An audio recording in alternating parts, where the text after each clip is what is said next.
The first part is going to be a dramatic reading of the story.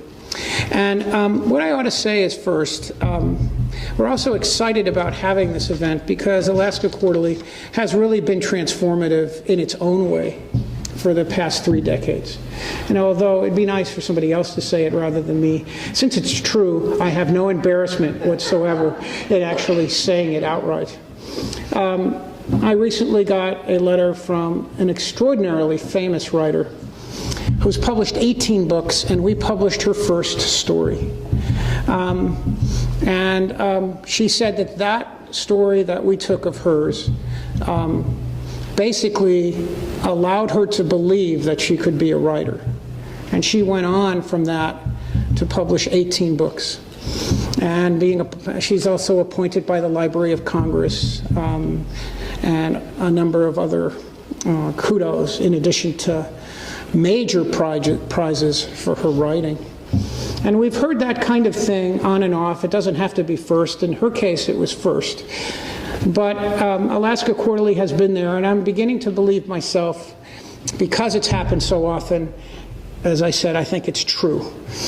To be at the right place in the right time is part of it. Not making a mistake is part of it. But maybe having the vision and the consistency and the passion for new and emerging writing is part of the power that you can have to help transform people through the creativity that they have and share it. And I think as writers and artists, by the way, the conversation today will go beyond writing to art and creativity, but the artists are transformed through creativity, but the participants, the readers who experience the art are also transformed. And as a final note, it's really compelling now to have an event like this, and hopefully there'll be more of all different kinds, because the humanities and arts are not really being supported in the United States as they probably should be. Other countries in Europe and so on, in Canada, actually see their artists as really essential. And what's becoming more and more now, there's a business template that's placed over the arts, and it's measured in terms of that sort of metric, instead of the idea of this transformative quality that's so essential for people to know who they are, to get the quality of life and so on. So for me, STEM, which means science, technology, engineering, and mathematics, are really, really important, and we need to have more students, and we need to have more engineers, and we need to have scientists. But we also have to have them be informed by the humanities and arts, even if they're not going to be artists. So we're going to explore the power of creativity to transform a life, and we're going to start with a short story that appears in this issue of Alaska Quarterly Review called How I Became a Poet by Steven Shutzman, and our reader, our artist, she's over. She's making a dramatic entrance. I didn't mean to. And so I didn't know where you were. And this is going to be your microphone. Is Sarah Bethany Baird, who is an actress and has been, and we've been very lucky to have her practice and read this thing so that she can share it with you in something that will be much more vivid than if somebody like me read it. So Sarah, welcome. And by the way, again, the Alaska Center for the Book, the Anchorage Municipal Libraries, and Alaska Quarterly are the sponsors of this event. So are you ready? I'm going to get out of the way. How I Became a Poet by Steven Shutzman.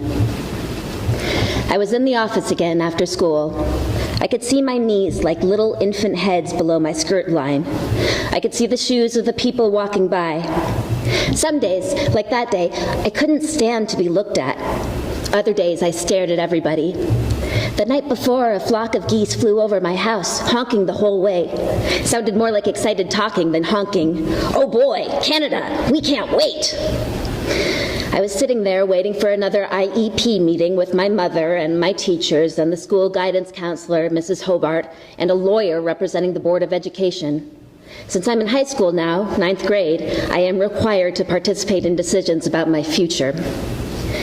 Waiting outside offices is something I'm so used to it feels private, even when the office was busy like it was on that day.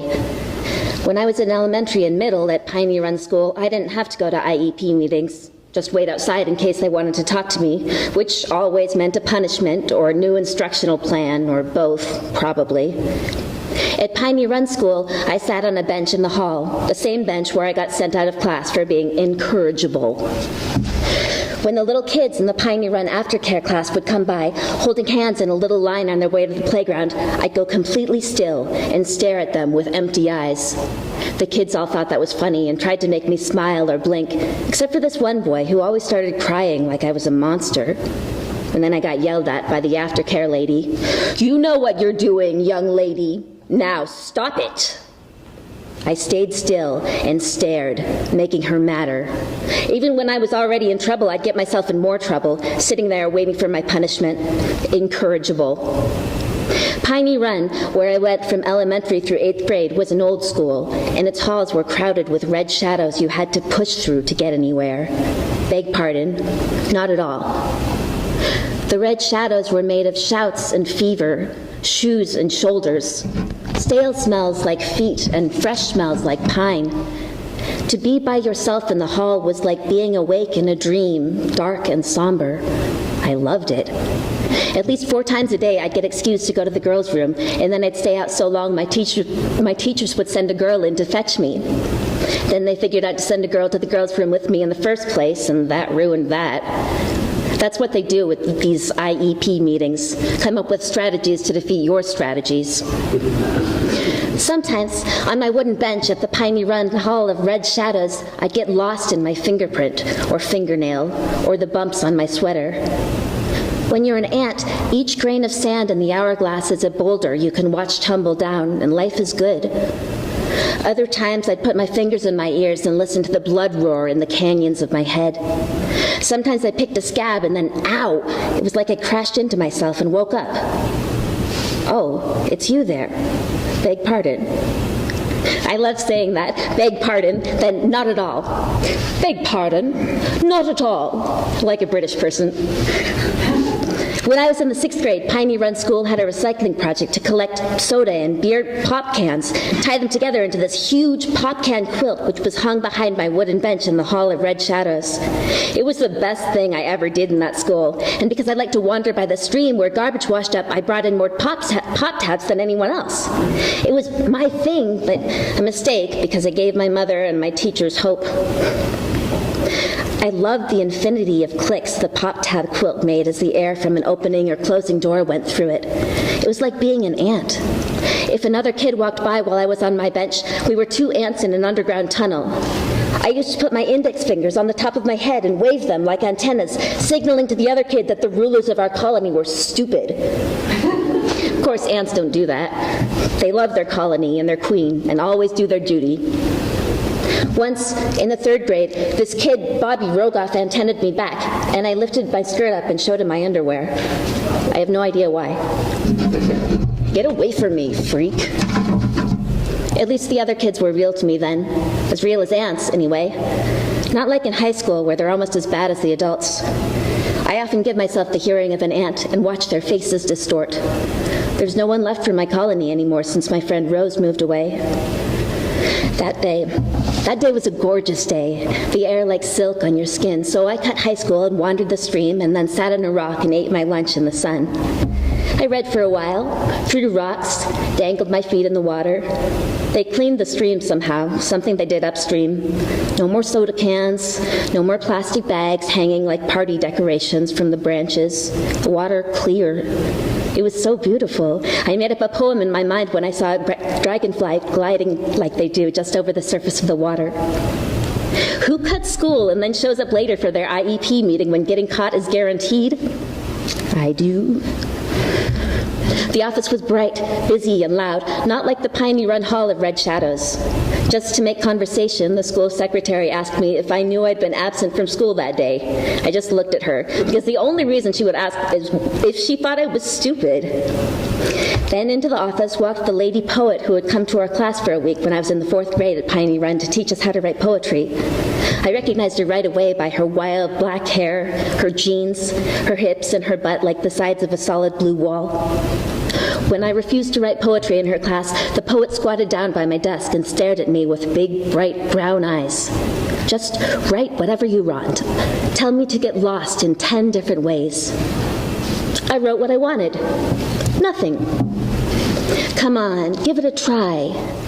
I told the lady poet my mother said I didn't have to write poetry if I didn't feel like it. A total lie. The poet couldn't believe it. No 4th grader had ever refused before. We were all like sheep.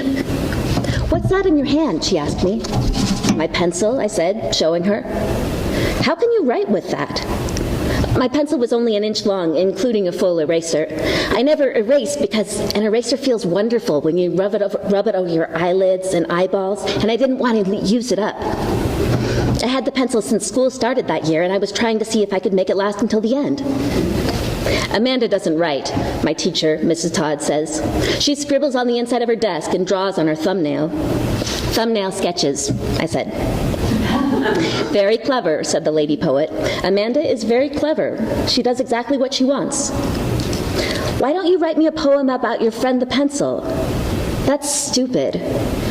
"Then let the pencil speak. Write a poem about how the pencil feels getting smaller and smaller." I actually wanted to do it. I thought I could write that. "I don't feel like it." The poet wasn't giving up. "I'll tell you what. Write just one word on your thumbnail," she said. "Whatever word you want. And that will be your poem." I shook my head. What word would I write? It was hard to choose, like choosing the word you would write in the sky. A lot of words seemed pretty good when I thought about them, but not quite good enough to be the one word. I think if the lady poet had come up with one more poetry idea, she would have had me. I liked her. She had a pretty face and wild hair.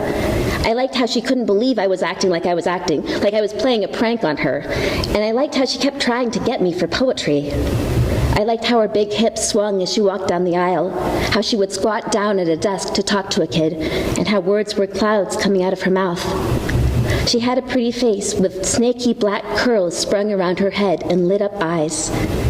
I was waiting for her to give me her next idea, but she moved on and gave up on me like everybody else did. I always felt bad about how I disappointed her. I think she was afraid I was going to cause a rebellion, but the other kids liked poetry and thought I was crazy. Before the poet left, each student was supposed to write a thank you note thanking her for teaching us about poetry, and I actually handed something in. "Beg pardon."